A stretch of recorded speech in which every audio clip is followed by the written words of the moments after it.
programmes, on passe par des moyens... Hein, oui, je cite. La pub, hein. Ah, c'est la pub, excusez-moi.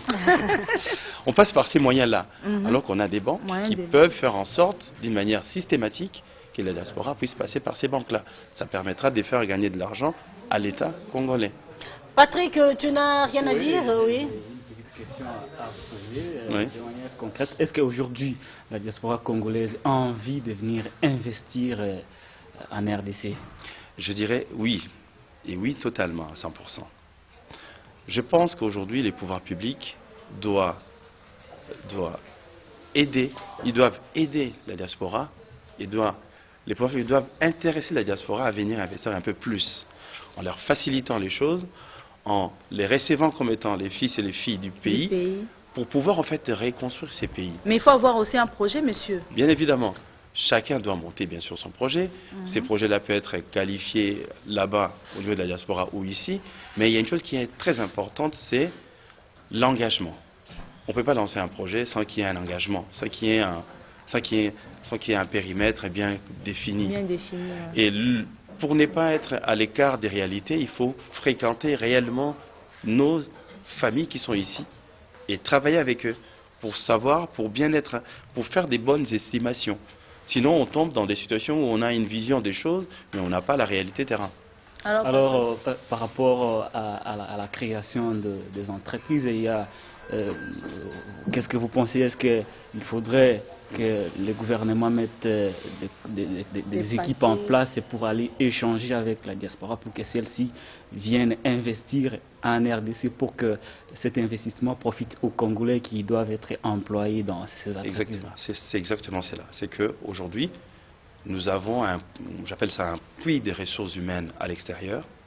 Nous avons une réserve d'experts à l'extérieur qui sont en train d'hésiter à venir travailler au Congo.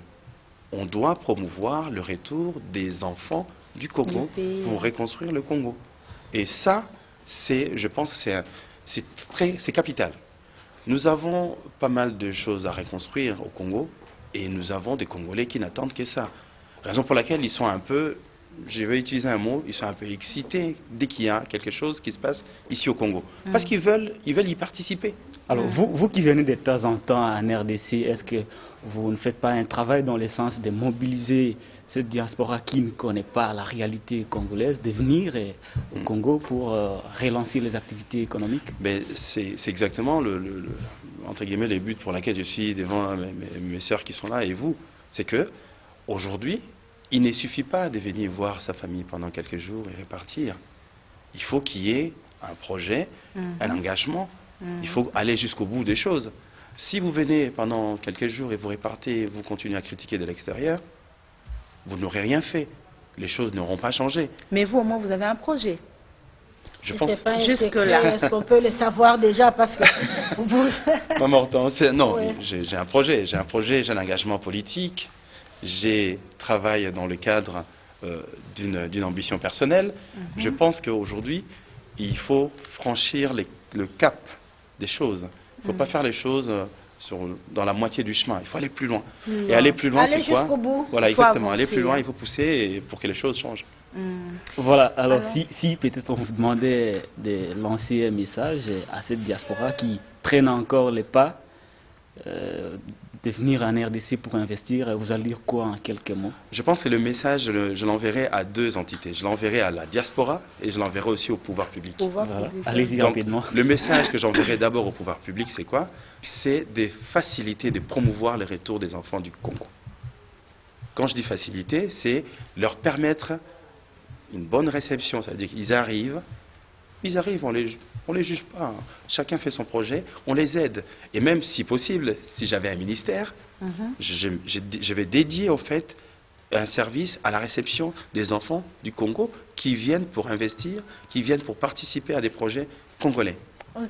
Le message que j'enverrai à la diaspora, c'est quoi? C'est qu'il faut qu'on aille plus loin dans notre volonté à vouloir contribuer au changement au Congo. Voilà. L'essentiel a été dit. Au changement du Congo, là, c'est vraiment votre dernier mot, monsieur Henri Mahangu. Et là, il a dit en patriote. Hein? Oui, en patriote, mais oui, il est patriote. Raison pour laquelle il veut rentrer au Congo. Il est toujours là. Il a toujours été ici, n'est-ce pas, monsieur Henri? Exactement.